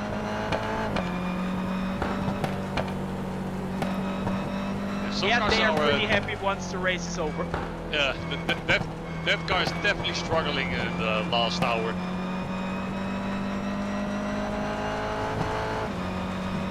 Maybe even more than the last hour. Maybe even longer. I was Yeah, gonna say they the, might have been going left in turn 2 because of a little love tap on the rear myself as well, so might have assisted them once during the night. but both the 20 and the 10 machines have had their handful of trouble throughout the race, 100%.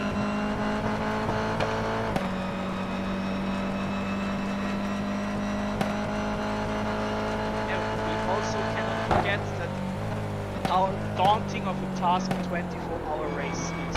And I'm not sure how many drivers have driven multiple 24 hours races in this year. I can tell you, for me it was my very first one. So I'm so tired, honestly. I have less than 4 hours of sleep. Even that, so I'm so happy when we are finally done.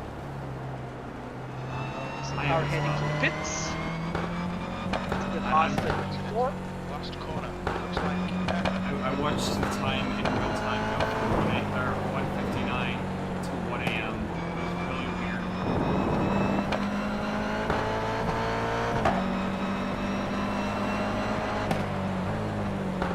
Oh, one thing I have to say on this overlay, please ignore the off-track counter in the top left. Ignore it. It started counting when I rejoined the session, so it started from 0. It's not accurate at all. I should have removed it, but I just noticed now that the numbers are completely wrong. I was looking at the leading Clio and one off-track. Oh wait, this is not the story of the race. Oh, we have a meatball, Clio in P9, James Peppa. Well, very slowly, getting passed by the leading Clio right now. Oh, we Yeah, talked about that. meatball at the final 12 minutes. Hate to see it. We talked about that that team last night. Right before going to bed. During one of the streaming crashes, I read some of the team bios, and that team is actually father, son, and grandfather ran. It's pretty interesting. Yeah, but I think the oldest family member has too low of eye rating, so cannot participate. But still, such a cool story for the Pepper family to be such a lineage in IREX, so to speak. 3 generations of Clio drivers. You love to hear that.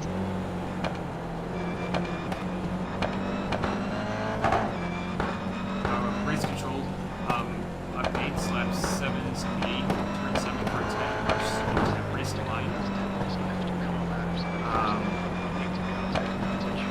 And then in the race updates chat, car 10 got a warning about safe rejoin.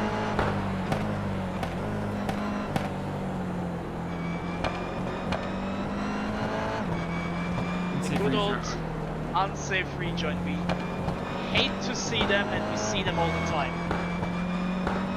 I love the message I was saying. Sure, you know the drill. To be fair, getting your first report for anything in 3.5 hours in is keep going. So, congratulations for no penalties within 3.5 hours.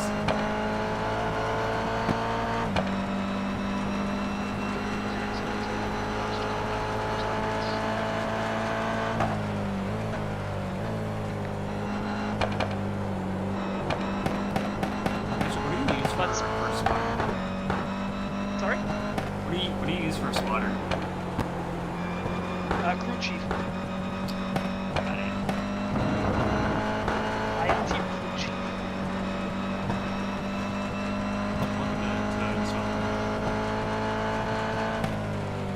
I just wanted to point out the last 5 lap average between the 3 GRs. 155.1, 154.6, and then 159.4. So something must have happened over the last few laps to the 108 car. But as long as they're safe in P3, It's something that I'm seeing for like when it rains, it's probably drive that just I'm gonna do it safe because it's P3 GR86. It says 2 or 3 lap lead to P4, I believe. yeah, you can chill. You basically can chill. Yeah. Say Yeah, we are 2 laps in front. Why risk it? Because it's indeed a 2 lap lead. Like no need to risk it. Just drive it slow, get it home. Just don't get any damage, and you know we'll still finish on the podium. We're not gonna catch the guys in front. So we're just gonna finish it. Especially now, it's only 8 minutes to go, so that's about 4 or 5 laps. Yeah, not a lot. Not a lot. Cars again into pits. Probably the splash and dash pits that we talked earlier.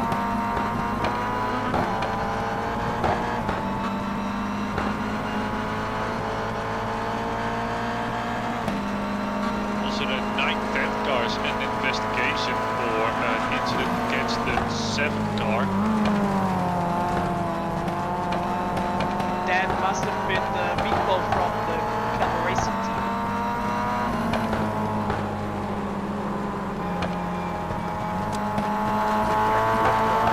This car number 7 is Still there, hold the Camel line. car, so it must have been that incident. Still there. Leading car is now Clear. Pits, RB7 Sport. Splash and dash Let's to go. the victory. Probably, maybe, Clear on the hopefully.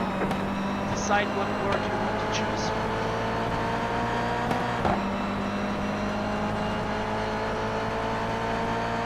It was an awful incident as well because it happened at the last corner, so they couldn't pit, so they had to drive a full lap with a broken car. Oh, this is the worst. Yes, yeah, they had a big moment in the penultimate corner where they had a big slide and the GR86 just couldn't evade them anymore. And being just very slow on the racing line because of the slide, the unfortunate incident there. Yeah, but such an incident right after the pit box is horrible. Then you have the decision, can I drive the car back home safely? Or is it so damaged, especially in these raining conditions, that I spin it all the time? Can I drive it back or do I have to tow? Which costs a lot of time. You definitely have to Almost think about close. all the cars being around you. I'm not seeing a recall for that car anymore, but they might probably just repair as much damage they can and get out right before the timer runs out so they can do 1 lap and still finish and get to the check-in. Probably. Yeah. And it is close. 5 minutes and 9 seconds, and then we wait for the white flag. And I hope everyone has enough fuel in their car. Okay, Patrick. 5 minutes to go. 5 minutes left. With Check 5 your minutes to fuel, ladies and gentlemen. with 5 minutes to go, do you think we can have the camera on? a Oh, spin around! Oh, another spin for the John team. Oh no. Very 9 class. Right in front of Mats, the leader, rejoining. Everything alright? With the last 5 minutes to go, do you think we can place camera on the overall leader of RD6 Sport? Give me a moment, please. So the number 7 car that we were just talking about is it's driving out of the pit lane right now. Car on. So with 4 minutes to go, they Keep have to the left. 3 laps to go and to the check-in, so they decided to just finish Still it off. there, hold your line. Clear on the right.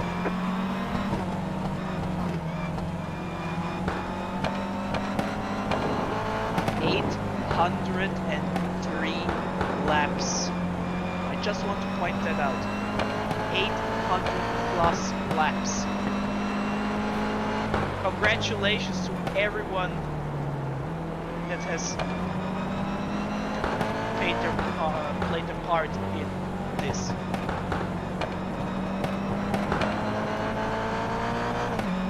They are so close to win this thing. So close.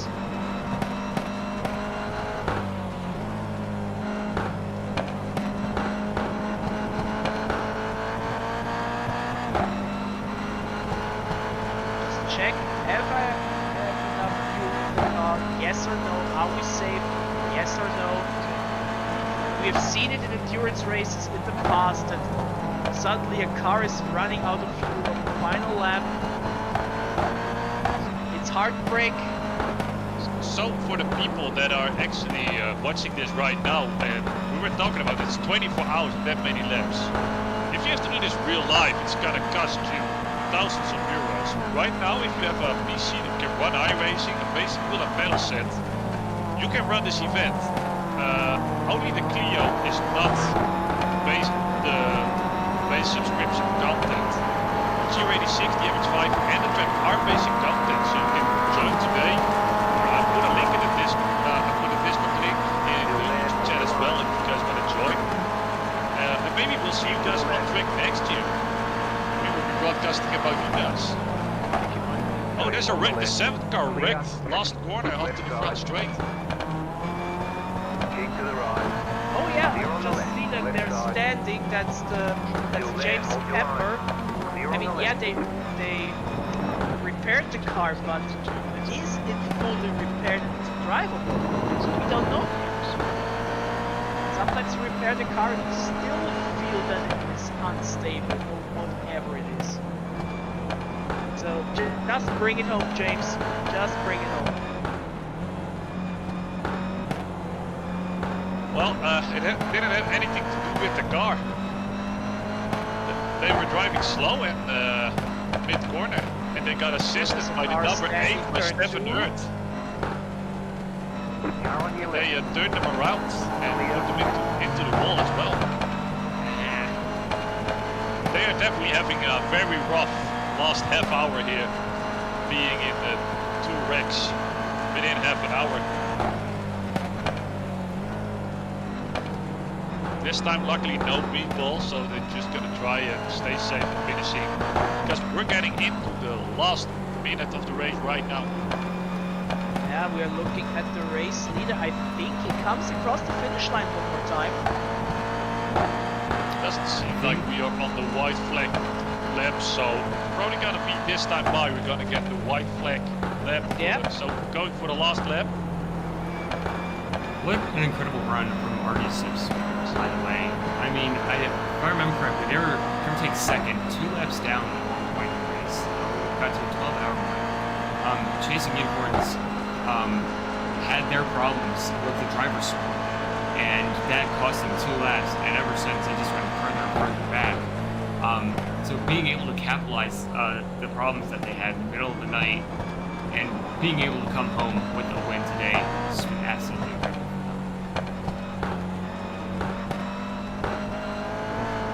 Crossed the which finish one? line with 5 seconds left. Oh, Yeah, plenty of brother. space. I'm sure he White could have. flag. White flag, here it We is. are. I'm sure if he wanted to, he probably could have stopped on the front straightaway and waited those 5 seconds.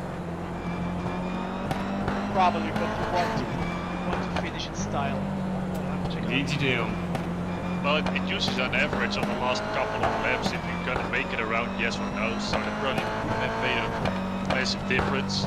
Ah, We can already say he actually won a couple of laps ago, because RD Sim Sports is 3 laps ahead of everyone, winning the overall and their class win.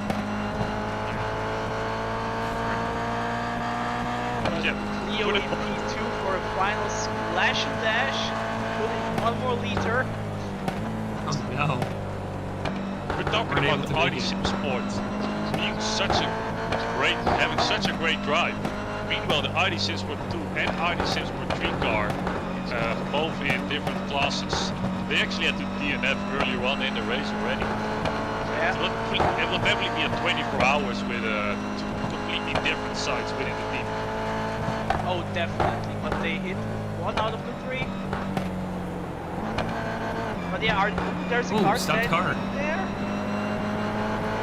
That was a lead. Oh, I think car number 45 is out of fuel. Oh no. I think he's out of fuel. We talked about it. And I think it actually happened to at least 1 car. That's He's not going to matter standing for in turn RD 9. Sim Sport. As they come to the straightaway, go down to Barney the Flagman, give it a swerve, RD Simsport will win the 24-hour of melons in the pouring rain. They'll win it overall, and they'll win it in the GR86 class. Let's go to 5-Star Motorsports. Let's watch them cross the line. The 45 is still driving very slowly. I don't know what exactly is the problem. They're driving very slowly, but they're still continuing on. Wrong car. They're coming out of the last course, so at least they're gonna finish, but what exactly happened, I don't know. That's a bit of a weird one. Oh wait, they were waiting for their teammate. They're going side by side, the 45 car going side by side with their teammate over the line. Oh, that's So they can incredible. finish it with both the 9 and the 45 all together. Another incredible run from 5-Star Motorsport has dominated the MX-5 class all day long. They'll come down, they'll greet Barney at the start-finish line, and they'll win in the MX-5 class.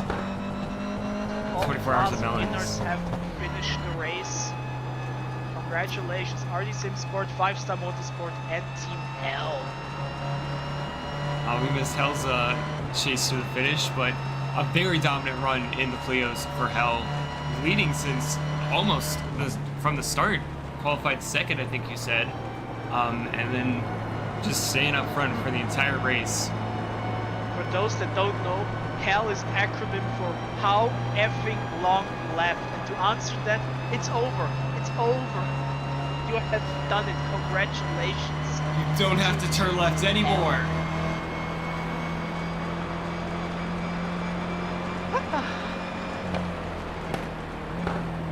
We made it. We did it! All 24 hours with only a few issues. Only a few, Stan. One or two. Only a few. Just a handful. Like I couldn't finish the race few. Watch us meet them in the pits. Awesome slide from the MX-5 there. Reminds me of Shane Van Gisbergen. After he wins races, at least in NASCAR, I don't remember if he did in the Supercar series, but he drifts around the track and it's really fun to watch. So getting to see the same thing with 005 here. They are enjoying this, and they deserve it. They rightfully so deserve it. Congratulations. I'll flip the Melons GR86 leader there on the... 2025 is over, ladies and gentlemen. Whew. Can we get some sleep now? Well, we We're still have gonna post race to have do. an We gotta interview interview the with winners. winners in the post-race interviews. Boxing 10, 5, 3, 2, 1. Right here. We're waiting here to see if the GR86 winners will come into the voice chat.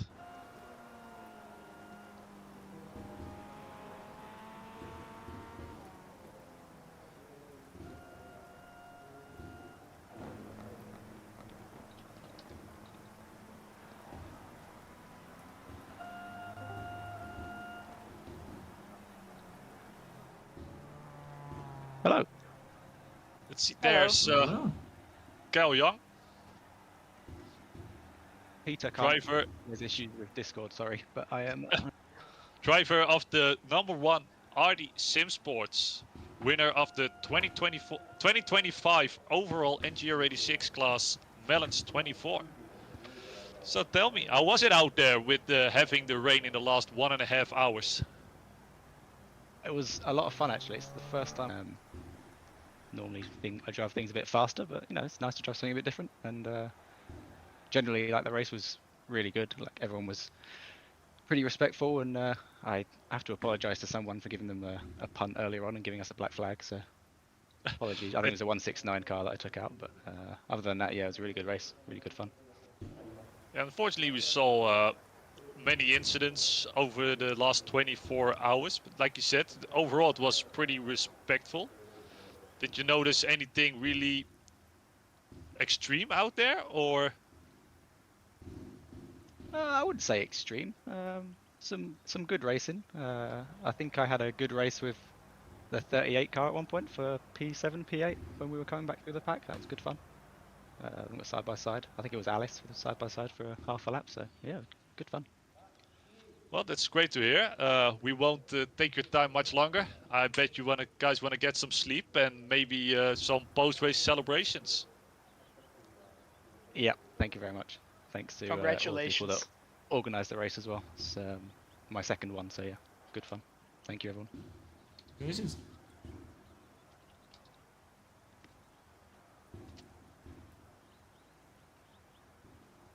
Well, those were the winners overall and the GR86 class. Right now we're waiting to see if the MX5 winners will come in.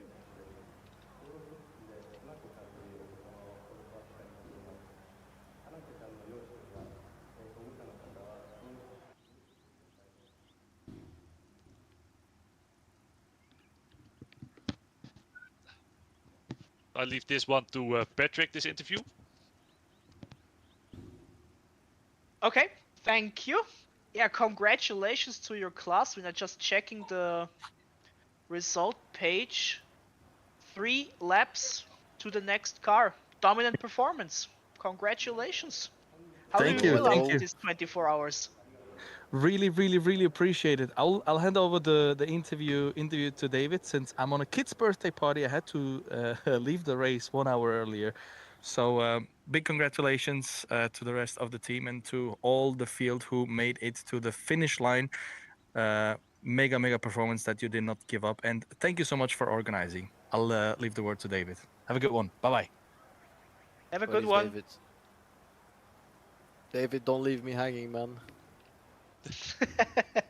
You already on. run away, so Huh? you already run away. No, that was Adnan. That was Adnan. Yeah, that was Uh, Adnan. Yeah, doing it with 4 drivers. So how was it in terms of work duty? Have you decided to swap it between every 6 hours for each driver, or had someone more than the others? Yeah, so honestly, I think they were gonna do it with like 3 drivers. Ollie was gonna do the whole night stint, and I think I hopped in like 2-3 days ago.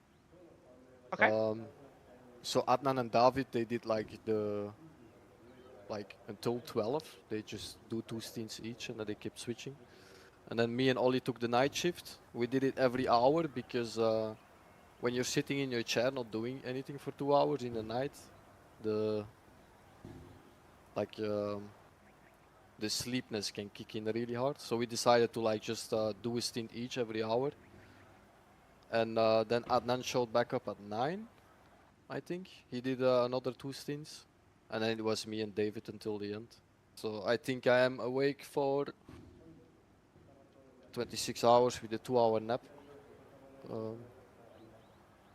But yeah.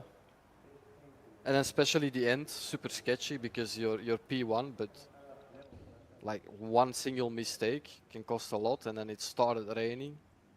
So very interesting stuff. Yeah. One also mistake, my one first technical endurance. issue. Yeah, there's so much that can happen. So it's always the outside factors that you cannot control. So were you worried about Exactly. these at any point? Yeah, constantly. I mean, once you have secured P1 in a good spot where you're like a couple of laps up, you know the only thing that could really throw it all around is like like driver errors and the things you don't have in control. So I think on the night stint we avoided 11 crashes that could have totally put us back down in the leaderboard. So yeah, it was fun and stressy all at the same time. That's, Yeah, that was it indeed. Congratulations and get some rest. You deserve it. Yeah, I definitely will. Yeah, thank you very much for hosting this, and thank you to Adnan for like inviting me to this and giving me the opportunity to drive. And and thank you to everyone in my team. So And thank you again for hosting, guys. Very, very much. I'm sorry, I'm getting very hard out of my words right now on the little sleep. Oh, good. It's been a long race. We are all tired. Yeah. Thank you much, guys, and have a great rest of the days. And congratulations to all the other winners in the other classes. Have a good one. Have a good one. Yeah, thank you very much. Bye bye. Bye. Team Hell, Kevin Enfield as the representative. Hi, Kevin. Hey Patrick. How are you feeling? Look, I'm fine. But yeah, my amazing teammates suggested that I should join and do the interview instead. So even though I didn't drive, these guys did an absolutely amazing job. You guys, Definitely. Team Hell was putting in, sorry for the bad pun, one hell of a show. Congratulations. Yeah, look, it's to be expected, hey, but that's fine. Yeah, I was just super proud of the team and everything that they did, and the huge stints that everybody put together. Did everything went according to plan and what you had figured?